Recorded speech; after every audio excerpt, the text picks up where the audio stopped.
Hello.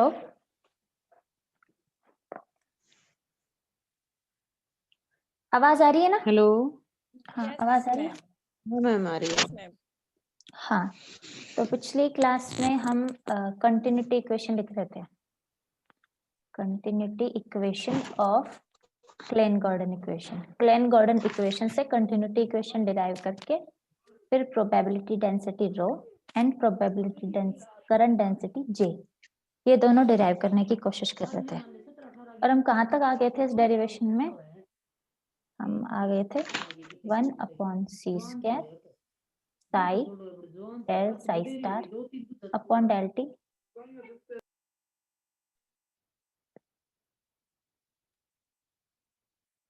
Sai del psi star upon del T minus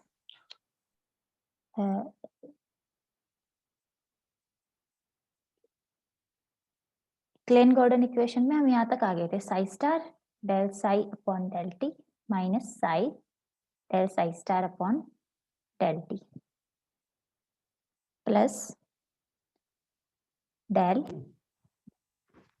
of psi del psi star minus psi star del psi del upon del t, यहाँ पे बाहर था del upon del T. ये वाली equation तक ध्यान है कैसे निकाला था? सबसे पहले यहाँ पे एक और टर्म थी, फिर हमने ये प्रूव किया था कि ये टर्म इसी टर्म के इक्वल है। उसके बाद यहाँ तक क्लेन गॉर्डन इक्वेशन निकाल ली थी। ठीक है, this is Klein Gordon equation. Klein Gordon equation की ही दूसरी फॉर्म है। अब हम क्या करेंगे, सिंस हमें प्रोबेबिलिटी करंट डेंसिटी का फॉर्मूला पता है श्रोडिंजर इक्वेशन के लिए, वो इस टर्म में होती है iota H cut upon 2m psi del psi star minus psi star del psi. हमको कंटिन्यूटी इक्वेशन प्रूफ करनी है और फिर हमें प्रोबेबिलिटी डेंसिटी की वैल्यू निकालनी है। तो इस फॉर्म में निकालने के लिए हम क्या करेंगे, पूरी इक्वेशन को iota H cut upon 2m से मल्टीप्लाई कर देंगे। इक्वेशन क्या बन गई, iota H cut upon 2m c square del upon del t psi star del psi upon del T minus psi del psi star upon del t plus iota H cut upon 2m del psi del psi star minus psi star del psi equals to 0। अब since यहाँ पे iota H cut upon 2m c square, ये value एक constant है, तो इसको d upon dt के अंदर भी लेके जाया जा सकता है, कोई फर्क नहीं पड़ेगा। तो इक्वेशन क्या बन गई, d upon dt iota H cut upon 2m c square psi star del psi upon del T minus psi del psi star upon del t plus यहाँ भी iota H cut upon 2m को हम इसके अंदर ले जाएंगे। Iota H cut upon 2m, ये बनेगा psi del psi star minus psi star del psi. अब सिंस ये वाली इक्वेशन, यहाँ से हम इस वाली इक्वेशन को कंटिन्यूटी इक्वेशन से कंपेयर कर सकते हैं। कंटिन्यूटी इक्वेशन क्या होती है, del rho upon del t plus del dot J. Continuity equation, continuity equation होती है del dot J plus del rho upon del t equals to 0। अगर इस इक्वेशन को और ये जो नीचे इक्वेशन हमने क्लेन गॉर्डन इक्वेशन से डिराइव की है, इस इक्वेशन को एक दूसरे से कंपेयर करें, तो जो चीज टाइम डेरिवेटिव में है वो टाइम डेरिवेटिव में होगी और जो चीज स्पेस डेरिवेटिव में है वो स्पेस डेरिवेटिव में होगी। तो यहाँ से प्रोबेबिलिटी डेंसिटी की वैल्यू लिख सकते हैं, प्रोबेबिलिटी डेंसिटी और प्रोबेबिलिटी करंट डेंसिटी। तो प्रोबेबिलिटी डेंसिटी की वैल्यू इन दोनों इक्वेशन को कंपेयर करने पे क्या आएगी, प्रोबेबिलिटी डेंसिटी आएगी iota H cut upon 2m c square psi star del psi upon del T minus psi del psi star upon del T.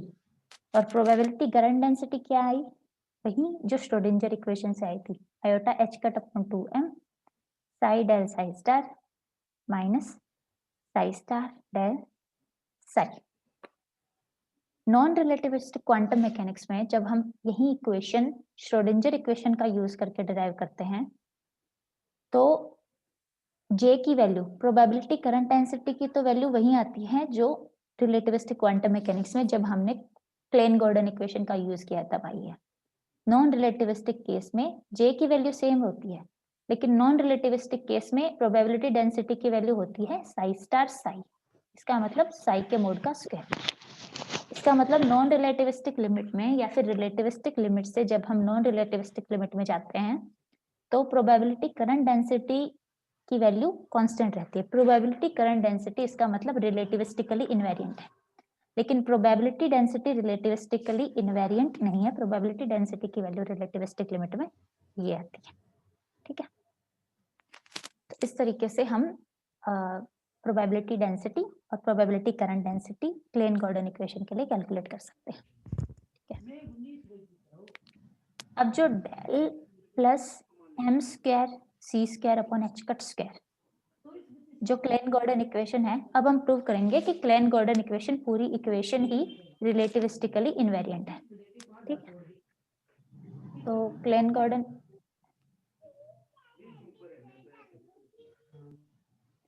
Gordon equation क्या होती है?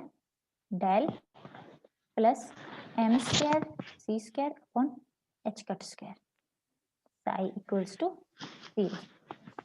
क्वेश्चन आ सकता है कि prove that Klein Gordon equation is Lorentz invariant और prove that Klein Gordon equation is relativistically invariant. Lorentz invariance और relativistic invariance एक ही चीज होती है। ठीक है, तो ये वाली इक्वेशन है, इसकी हम लॉरेंज इनवेरिएंस प्रूव करेंगे। तो देखो, वैसे तो हमें पता होता है कि ये इक्वेशन है, इसमें दो टर्म है। ये डीएलएम्बर्ट्स ऑपरेटर है। डीएलएम्बर्ट्स ऑपरेटर एक दूसरे फ्रेम ऑफ रेफरेंस में क्या होगा? Del prime. और डीएलएम्बर्ट्स ऑपरेटर रिलेटिविस्टिकली इनवेरिएंट होता है। ये वाली टर्म है, तो इसमें टर्म है c लाइट की वेलोसिटी, h कट कांस्टेंट है, प्लैंक्स कांस्टेंट, और m हमने शुरू में माना था कि ये पार्टिकल का रेस्ट मास है, मूविंग मास नहीं है। m is rest mass. तो किसी भी पार्टिकल के लिए रेस्ट मास भी कांस्टेंट होता है, रिलेटिविस्टिकली इनवेरिएंट होता है। तो इन दोनों चीजों का यूज करके हम बता सकते हैं कि क्लेन गॉर्डन इक्वेशन रिलेटिविस्टिकली इनवेरिएंट होती है। लेकिन अब यहाँ पे हम पहले डीएलएम्बर्ट ऑपरेटर का रिलेटिविस्टिक इनवेरिएंस प्रूफ करेंगे। ठीक है, हम कह सकते हैं कि ये इक्वेशन है। इस इक्वेशन को अगर रखें तो 1 upon C square del square upon del t square minus del square upon del x square minus del square upon del Y square minus del square upon del Z square plus M square C square upon H cut square psi equals to 0। ठीक है, इसमें ये term रिलेटिविस्टिकली invariant है क्योंकि ये एक constant है। बात है एक another frame of reference, let's say वो frame of reference S prime है और ये वाली डीएलएम्बर्ट ऑपरेटर की ये फॉर्म जिस फ्रेम में है वो एक फ्रेम एस है और एस प्राइम एस के रिस्पेक्ट में वी वेलोसिटी से गतिशील है, वी वेलोसिटी से मूव कर रहा है। ठीक है, तो नया जो frame of reference S prime है उसमें डेल प्राइम की वैल्यू क्या होगी? 1 अपॉन सी square del square upon del t prime square minus del square upon del x prime square minus del square upon del Y prime square minus del square upon del z prime square. ठीक है, हम prove करेंगे कि ये वाली value है वो del के इक्वल है। डेल की वैल्यू है ये वाली। अगर ये हमने प्रूव कर दिया del prime equals to del, तो हम कह सकते हैं कि क्लेन गॉर्डन इक्वेशन पूरी तरीके से रिलेटिविस्टिकली इनवेरिएंट होती है। तो ये कैलकुलेट करने के लिए हमें चाहिए del by del t prime का Lorentz transformation, del by del x का Lorentz transformation, del by del y का Lorentz transformation, del by del z का लॉरेंज ट्रांसफॉर्मेशन। इनके फॉर्मूलाज याद हैं क्या? Del by del T, del by del x के।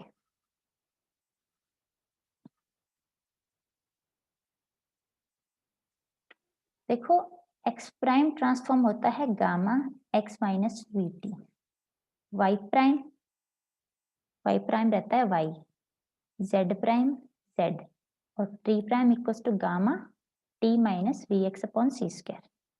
जिस तरीके से इनके ट्रांसफॉर्मेशन लॉज हैं, इसी तरीके से del by del t prime, del by del x prime, del by del Y prime, इनके भी ट्रांसफॉर्मेशन लॉज हैं। ये किस तरीके से हैं? Del by del t prime transform होता है लॉरेंज ट्रांसफॉर्मेशन में as gamma del upon del t plus v del upon del x. Del by del x prime transform होता है as gamma del upon del x plus v upon सी square del upon del T. Del upon del Y prime transform होता है as del upon del y, और del upon del z prime रहता है del upon del Z.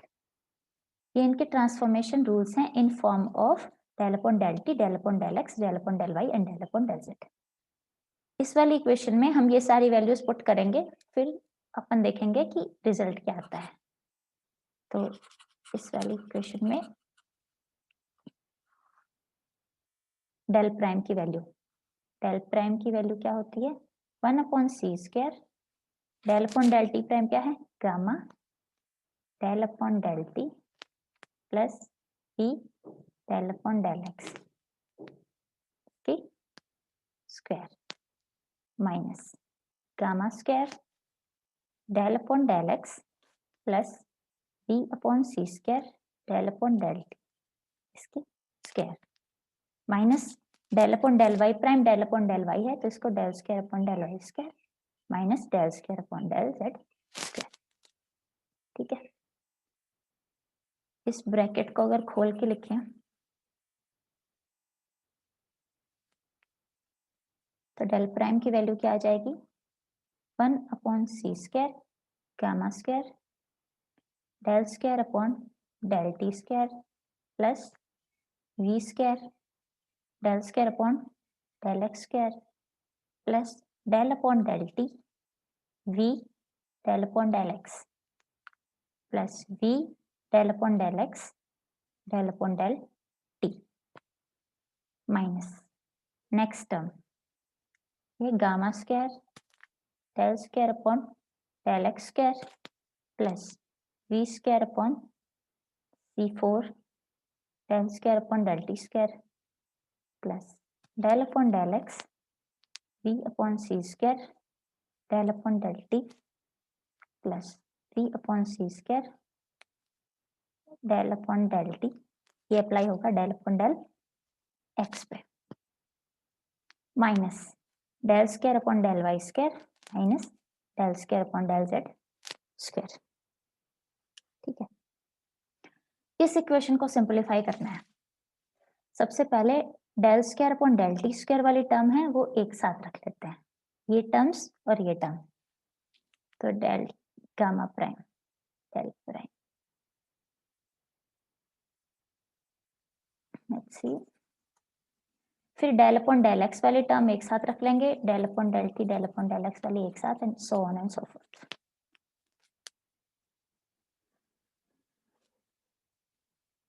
Let's see del prime del upon del t square वाली term है एक तो ये, और एक ये वाली टर्म से क्या कॉमन आएगा? यहाँ पे मल्टीप्लाई में गामा स्क्वायर भी है, ध्यान रखना, और ये वाली टर्म माइनस में भी है। तो अगर गामा स्क्वायर अपॉन सी स्क्वायर कॉमन ले, गामा स्क्वायर अपॉन सी स्क्वायर, ये क्या आएगी? Del square upon del t square minus ये वाली टर्म बचेगी वी स्क्वायर अपॉन सी स्क्वायर, क्योंकि सी स्क्वायर कॉमन ले लिया, सी की 2 पावर बच गई, तो वी स्क्वायर अपॉन सी square del square upon del t square. ठीक है, अब अगर del square upon del x square वाली टर्म्स कॉमन ले तो यहां से क्या आएगा? गामा स्क्वायर अपॉन सी square v square del square upon del x square, और यहाँ पे टर्म है minus gamma square del square upon del x square. ठीक है, नेक्स्ट इन टर्म्स को खोल के लिख देते हैं, del we upon del T del upon del x. इस टर्म को खोल के लिख, इसके मल्टीप्लाई में गामा स्क्वायर अपॉन सी स्क्वायर भी है, और इसके मल्टीप्लाई में है गामा स्क्वायर अपॉन सी स्क्वायर। इसके अंदर टर्म है del we upon del T del upon del x plus v del upon del T del upon del x plus v del upon del x del upon del t. ठीक है, ये वाली term भी लिख दी। नीचे वाली में टर्म क्या है? Minus gamma square, minus gamma square. एक ये टर्म बची है, एक ये टर्म बची है, तो इस वाली टर्म होगी v upon C square del upon del x del upon del t plus 1 upon C square del v by del x del upon del t. ठीक है, प्लस एक टर्म बाहर बची है, वो है v अपॉन सी स्क्वायर, ये बचेगी del upon del T del upon del x.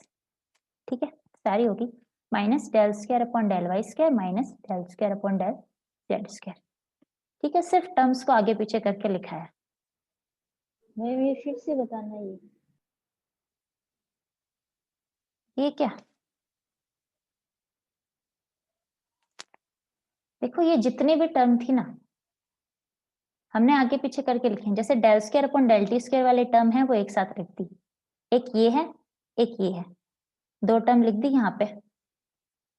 Del square upon del x square वाली टर्म यहाँ पे लिख दी एक साथ। ठीक है, ये और ये, और जो बची ना यहाँ पे दो टर्म, इसका दो बार डिफरेंशिएशन होगा। डेल अपॉन डेल टी अगर ए और बी पे होता है तो a del b upon del t plus b del a upon del t, उस तरीके से ये वाली चीज ब्रैकेट के बाहर है और इसका डिफरेंशिएशन दो बार हो रहा है, एक ये और एक ये टर्म थी, ये बच गई।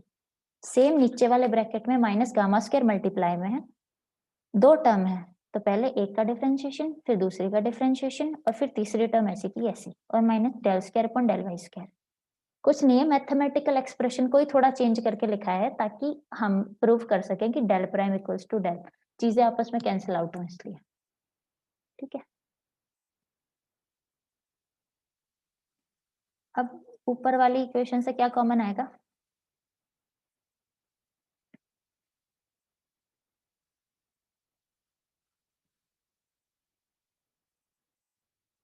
ऊपर वाली इक्वेशन से देखो, डेल प्राइम क्या है? गामा स्क्वायर अपॉन सी square del square upon del t square 1 minus v square upon सी स्क्वायर। और गामा की वैल्यू क्या होती है?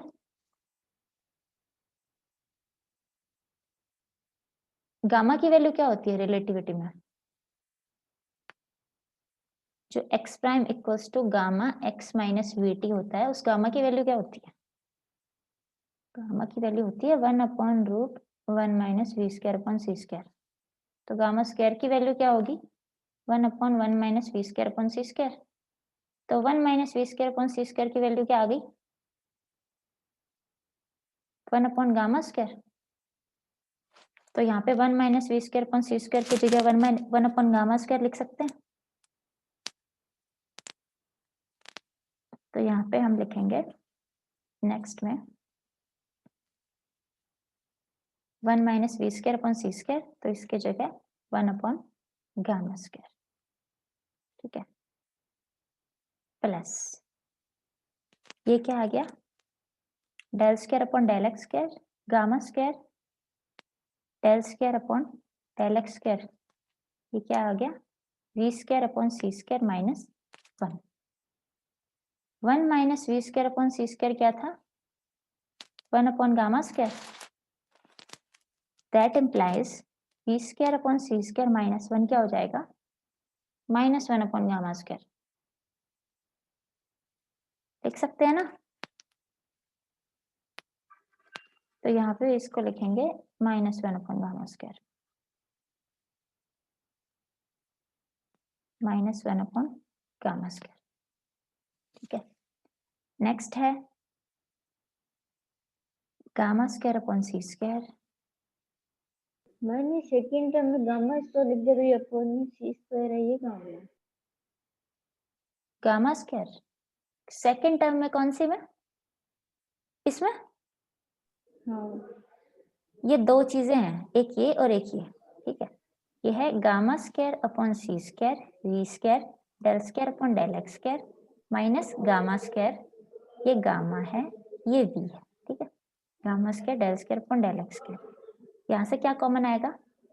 Gamma square del square upon del x square, ये बचेगा वी स्क्वायर अपॉन सी स्क्वायर माइनस 1। अब गामा की value होती है 1 upon root 1 minus v square upon C square, that implies gamma square की वैल्यू हो जाएगी 1 upon 1 minus v square upon सी square. इसका मतलब 1 माइनस वी स्क्वायर अपॉन सी स्क्वायर की वैल्यू क्या है? 1 अपॉन गामा स्क्वायर। तो वी स्क्वायर अपॉन सी square minus 1 की वैल्यू क्या आ जाएगी? दोनों तरफ -1 से मल्टीप्लाई करेंगे तो -1 अपॉन गामा स्क्वायर, सी स्क्वायर ये वी स्क्वायर अपॉन सी स्क्वायर के अपॉन में आ गया।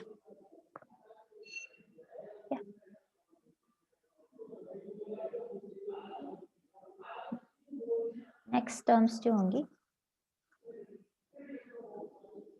क्योंकि ये मैथमेटिकल एक्सप्रेशन है तो आगे पीछे तो करना ही पड़ेगा, वरना हम कैसे प्रूव करेंगे कि क्या है।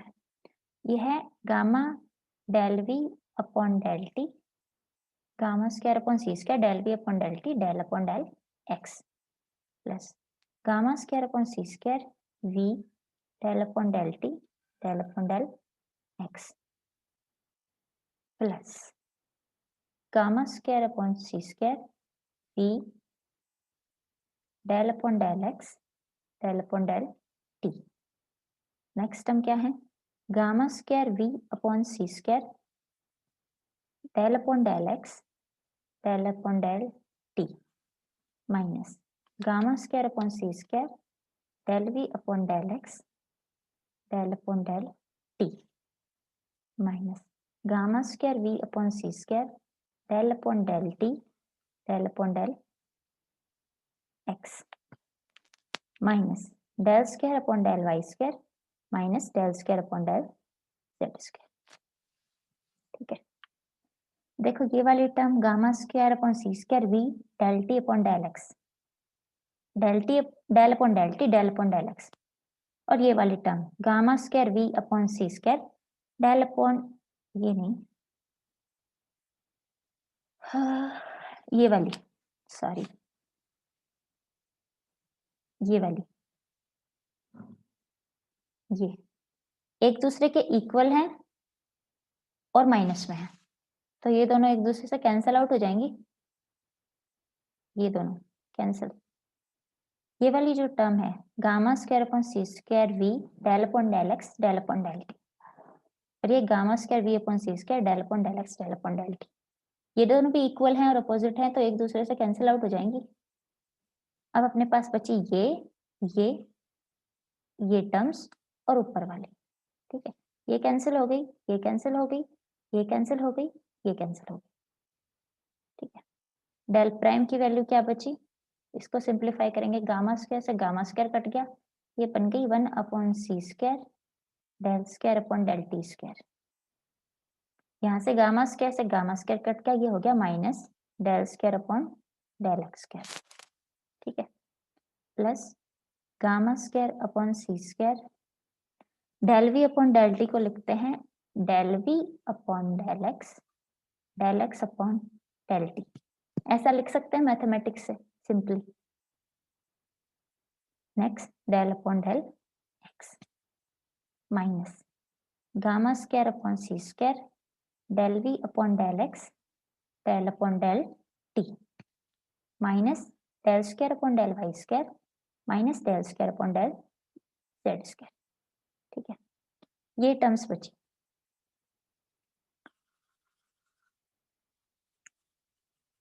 अब जो सेकंड टर्म है, थर्ड टर्म में डेल अपॉन डेल एक्स से कैंसिल आउट हो रहा है, और ये क्या बचेगा? Del we upon del x del upon del T. देखो इस टर्म में डेल अपॉन डेल एक्स से डेल एक्स कैंसिल आउट, ये क्या बचेगा? डेल अपॉन डेल टी, तो डेल प्राइम की वैल्यू क्या आ जाएगी? 1 अपॉन सी square del square upon del t square minus del square upon del x square plus gamma square upon c square del v upon del x del upon del t minus gamma square upon c square del v upon del x del upon del t minus del square upon del y square minus del square upon del Z square. ये दोनों terms बराबर हैं तो आपस में cancel out हो जाएंगी और अपने पास डेल प्राइम की वैल्यू क्या आ गई 1 अपॉन सी square del square upon del t square del prime 1 upon सी square del square upon del t square minus del square upon del x square minus del square upon del Y square minus del square upon del Z square. हमने क्या किया है, सिर्फ del upon del t prime del upon del x prime del upon del Y prime की values replace की थी और थोड़ी मैथमेटिकल कैलकुलेशन की थी, वो भी इतनी की प्लस माइनस और डिफरेंशिएशन ये यूज करके del upon del X A B, तो पहले ए का हो जाएगा बी रह जाएगा फिर बी का हो जाएगा ए रह जाएगा ये, और अपने पास रिजल्ट आ गया कि del prime equals to del. अब क्लेन गॉर्डन इक्वेशन होती है डेल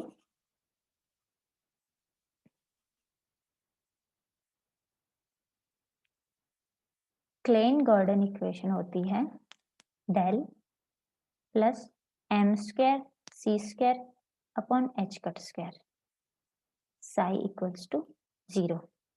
इस इक्वेशन में ये वाली टर्म रिलेटिविस्टिकली इनवेरिएंट है, ये वाली टर्म रिलेटिविस्टिकली इनवेरिएंट है, इसका मतलब ये पूरी इक्वेशन रिलेटिविस्टिकली इनवेरिएंट या फिर लॉरेंज इनवेरिएंट है।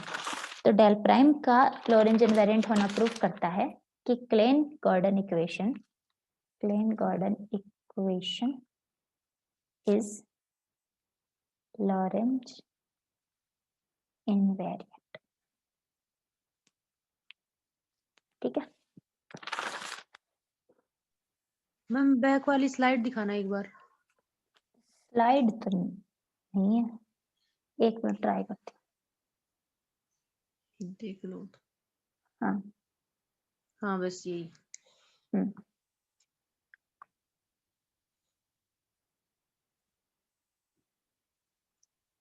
कुछ पूछना था या फिर नोट डाउन कर रहे हो? नोट डाउन कर रहे हैं मैम। अच्छा रम गई थी एक। अच्छा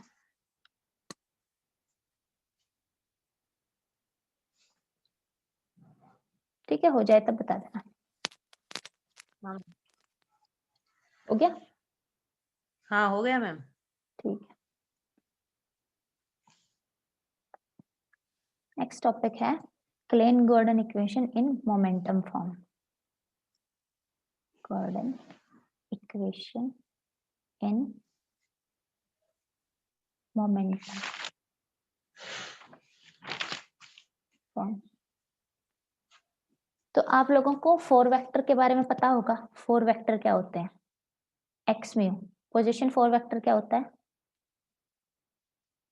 T x y z, t upon c x y z, ये पोजीशन 4 वेक्टर होता है ना। मोमेंटम 4 वेक्टर क्या होता है? P mu.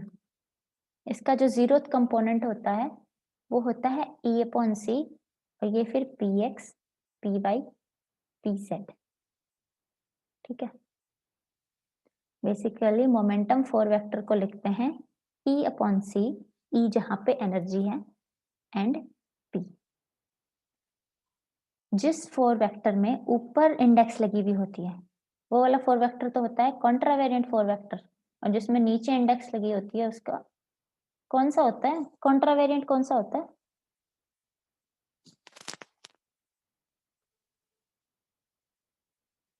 और ये होता है कोवेरिएंट 4 वेक्टर।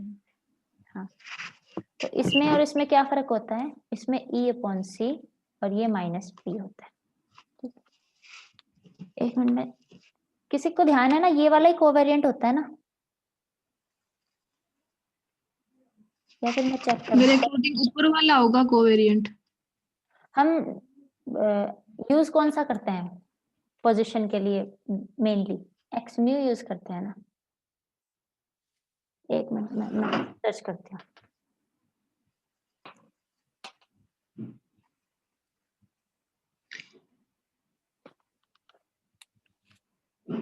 जो भी हो देख लेना।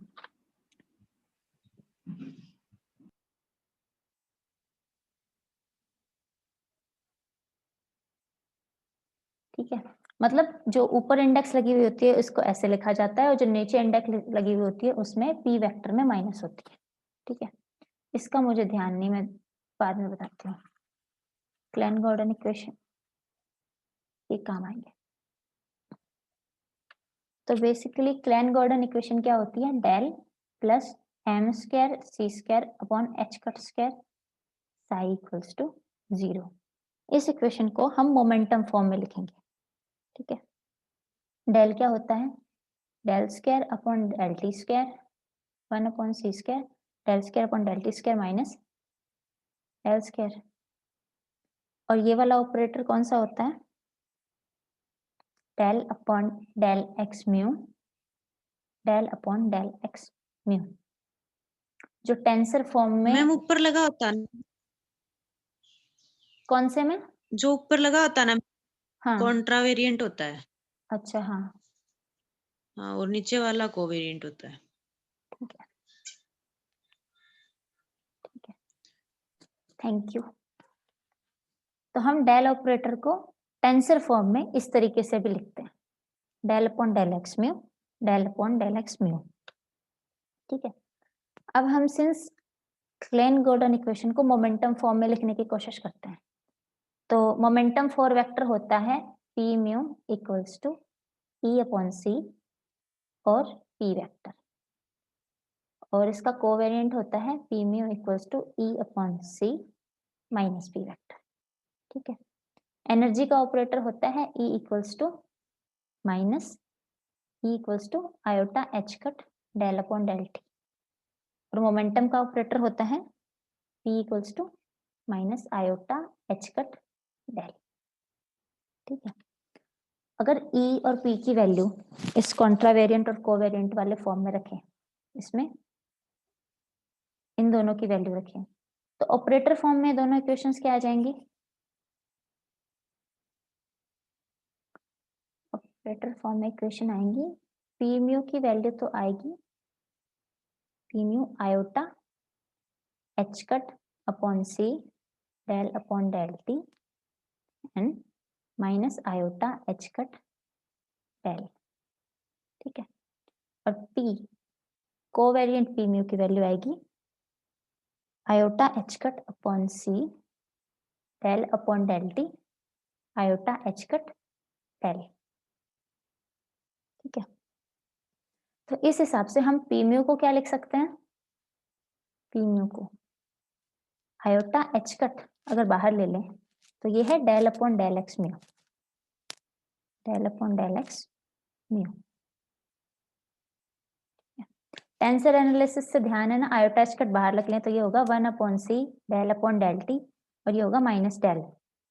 तो 1 अपॉन सी डेल अपॉन डेल टी और माइनस डेल होता है, इसको del upon del x mu लिखते हैं। अगर यहाँ पे प्लस होगा तो उसको डेल अपॉन डेल म्यू लिखेंगे। तो ये वाला जो कोवेरिएंट फॉर्म है पी म्यू, इसको इसी एनालॉजी से iota H cut del upon del x mu लिख सकते हैं। ठीक है, और अपने पास क्लेन गॉर्डन इक्वेशन क्या है?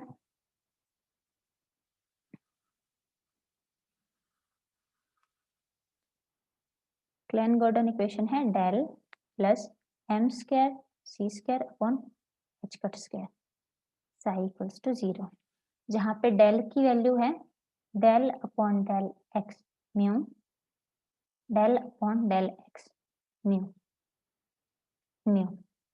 ठीक है, यहाँ पे अगर हम पी म्यू और पी म्यू को मल्टीप्लाई करें तो इसकी वैल्यू क्या आ जाएगी? आयोटा आयोटा माइनस 1, ये हो जाएगा minus H cut square del upon del x mu del upon del x mu. ठीक है, तो यहाँ से del upon del x mu की वैल्यू रिप्लेस करें,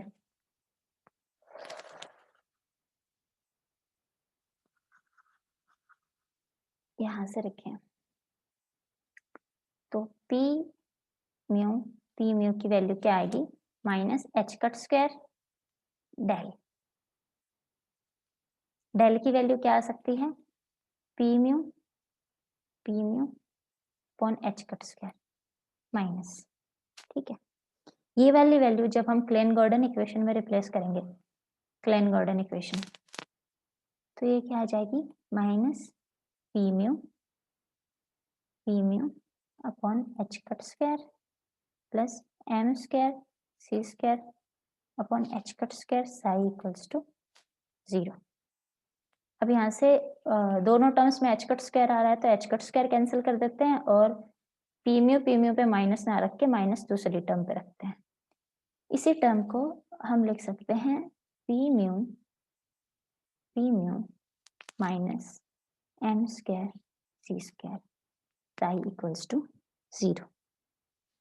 ये इक्वेशन जो है, जहाँ पे पोजीशन की जगह हमने मोमेंटम के ऑपरेटर यूज किए हैं, ये equation Klein Gordon equation in momentum form.